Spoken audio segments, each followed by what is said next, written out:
Habari mpenzi mtazamaji wa Rachel Robin Online TV. Jina langu ni Rachel Robin. Siku hii ya leo nakuja kukujuza juu ya picha ambazo zimeonekana ni picha za uongo ambazo alionyesha Rais wa Marekani Donald Trump siku ya Jumatano alipokuwa katika kikao na Rais wa Afrika Kusini Cyril Ramaphosa. Katika kikao hiko Donald Trump alikuwa akitetea haki za wazungu ambao wanaishi Afrika ya Kusini, kwamba wananyanyasika, wanapokonywa ardhi zao, lakini pia wanauliwa, na Ramaphosa anaangalia yote haya yakiwa yanatokea katika uongozi wake. Haya yote je, ni kweli yanatokea? Pengine yanatokea kwa sababu hawa ni watu ambao wanaishi na visasi. Tujikumbushe katika historia, Waafrika walioko pale Afrika ya Kusini ambao ndio wenye ardhi walinyanyasika sana mikononi mwa wazungu kwa muda mrefu kuliko nchi zetu nyingine. Hao watu walipata uhuru mwaka 1994 baada ya kunyanyasika sana, kuuliwa sana, baada ya kunyang'anywa ardhi zao na kufanyiwa mambo mengi sana kuanzia miaka 1800 mpaka mwaka 94. Wakati sisi tumepata uhuru miaka ya 60, hao walikuwa bado wanaendelea kunyanyasika mpaka mwaka 94. Kwa kile kitendo hawa watu bado hawajakisahau. Tofauti na sisi, hawa bado machungu wanayo, kwa sababu waliopitia hayo manyanyaso wengine bado wako hai mpaka sasa hivi. Yani wazazi wetu pengine, yani hawa watu wenye umri sana, wazazi wetu bado wanaishi mpaka sasa hivi. Kwa hiyo hawa watu ni tofauti na sisi, tunasimuliwa na babu zetu ambao wengine wameshakufa na bibi zetu wameshakufa, ndio waliona maisha ya wakoloni yalivyo. Lakini hawa watu wengi wapo hai mpaka sasa hivi ambao walishuhudia utawala wa wazungu.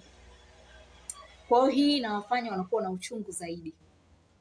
Sasa hivi wanapitia changamoto mbalimbali za uchumi, na kwa kuwa wazungu walianza kushika ardhi kuanzia zamani, kwa hiyo wazungu wanaendelea kuwa na maisha mazuri zaidi yao. Kwa hii inawauma na kuona kwamba mbona hapa ni kwetu, tunatakiwa sisi na sisi tumiliki hizi ardhi. Tuliwekewa sheria tukawa tunakatazwa kumiliki ardhi za mababu zetu. Sasa hivi nchi tunao wenyewe, kwa nini na sisi tusimiliki hizi ardhi? Kwa hiyo pengine yale machungu yanawafanya hawa watu wanawachukulia vibaya wale wazungu. Je, ni sahihi? Si sahihi, kwa sababu yale mambo yalishaisha na watu walishapata uhuru, na sasa hivi kila raia wa Afrika Kusini anatakiwa apatiwe haki sawa. Yani vurugu, hakuna mtu anayependa vurugu, hakuna mtu anayependa binadamu asiyekuwa na hatia apigwe au auliwe. Kwa hakuna mtu anayechekelea kuona mzungu wa Afrika Kusini anapigwa au anauliwa au ananyimwa haki yake. Lakini ambacho watu wanajaribu kuhoji ni kwa nini kile kinachoendelea pale Afrika Kusini, ambapo si kwa ukubwa kama kile kinachoendelea kule Gaza, kwa nini visipigiwe kelele vyote? Kwa nini Ramaphosa peke yake ndo apigiwe kelele na Trump? Kwa nini Netanyahu na yeye asipigiwe kelele na Trump? Lakini watu walichohoji zaidi ni kwamba kwa nini inafikia hatua ya Trump kuonyesha picha ambazo sio za kweli na kusema kwamba hizo ni picha za matukio ya mauaji yaliyotokea Afrika ya Kusini. Lakini uhalisia wa mambo ni kwamba hizo picha zilizoonyeshwa na Trump ni picha ambazo zilitokea Kongo. Ni picha ambazo zinaonyesha miili ya Wakongo waliokufa kwa wingi wakizikwa na Msalaba Mwekundu baada ya kuuliwa katika ile vita ambao wamekuwa wakipigana hizi siku zote kati ya serikali ya Kongo na M23. Kwa hiyo picha za Kongo ndo zimechukuliwa, zimeonyeshwa kwa picha za maiti ya wazungu wa Afrika ya Kusini, kitu ambacho watu wengi sana wamekikasirikia hicho kitu, kwa sababu watu walitaka waonyeshe ushahidi wa kweli.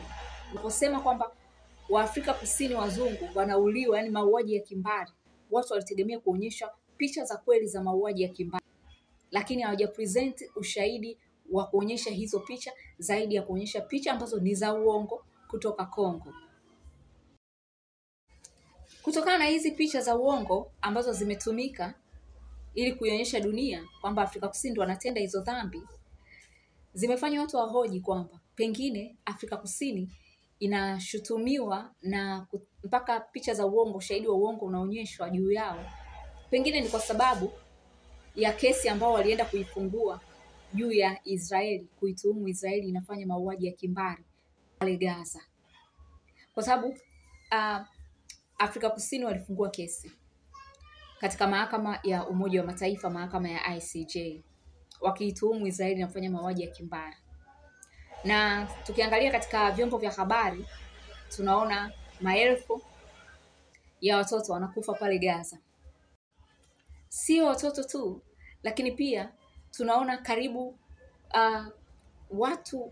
watumishi wa Umoja wa Mataifa pengine hata 200 au karibu 200, inasemekana, maana mimi sipo huko, wameuliwa katika hiyo vita, kitu ambacho ni kinyume cha sheria za kimataifa. Lakini pia hospitali zinapigwa, lakini pia tunaona wananyimwa misaada ya kibinadamu. Kwa hiyo kuna mengi yanatokea pale ambapo picha na video za ushahidi zinaonekana. Kwa hiyo Trump naye akataka kuonyesha picha za ushahidi juu ya Afrika Kusini, kwa bahati mbaya zake zikawa ni za uongo. Kwa hiyo ndio maana watu wanasema au Afrika Kusini inaadhibiwa kutokana na yale aliyoenda kuishtaki Israeli kule juu ya yanayotokea Gaza.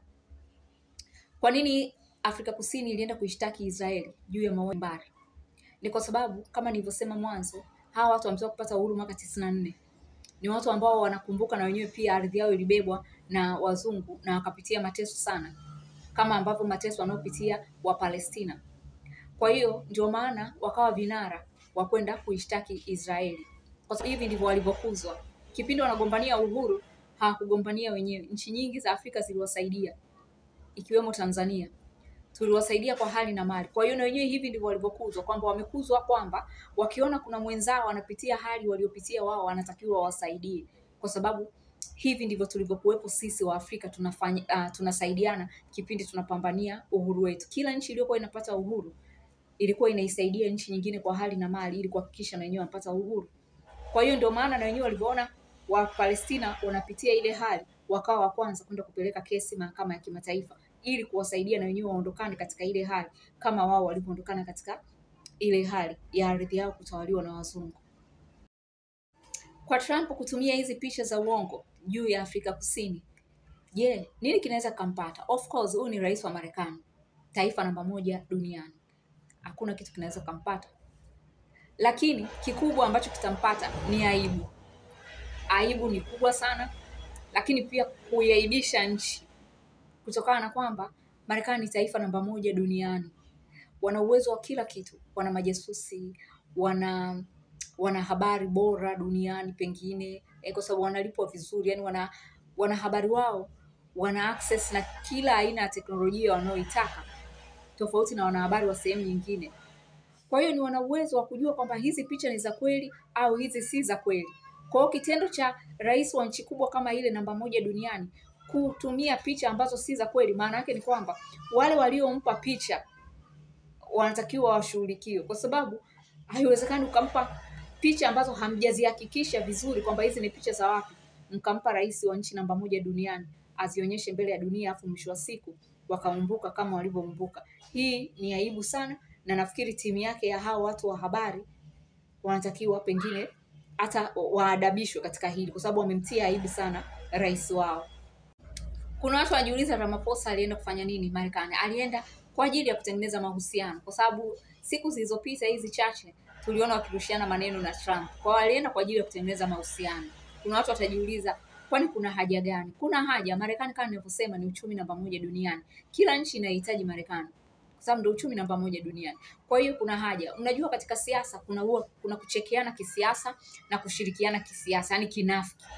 Kwa hiyo mwanasiasa unaweza leo ukamtukana na kesho akaja akakushika mkono, kwa sababu kwenye siasa kinachoangaliwa ni maslahi tu, hakuna kingine kinachoangaliwa. Kwa hiyo pengine alienda kwa ajili ya maslahi, lakini hayo ndio aliyomkuta. Na kitu kama hiki Iran ndio anacho avoid sana. Iran kwanza ameanza kukaa vikao na Wamarekani vya nuclear, amekuwa akikataa kukaa mbele ya waandishi wa habari na kukaa moja kwa moja na Wamarekani, kwa sababu anakuambia hataki vitu kama hivi vije vimtokee. Kwa hiyo haya ndio aliyomtokea Ramaphosa kwa bahati mbaya, lakini kwa bahati nzuri ni kwamba picha ni za uongo. Kwa hiyo Ramaphosa kaonekana yeye ndio yuko sahihi alipokuwa anasema kwamba haya mambo hayatokei. Kwa hiyo kaonekana kwamba yuko sahihi, kwa sababu Trump kakosa ushahidi wa ukweli wa kuonyesha dunia, ushahidi wake umeonekana ni wa uongo.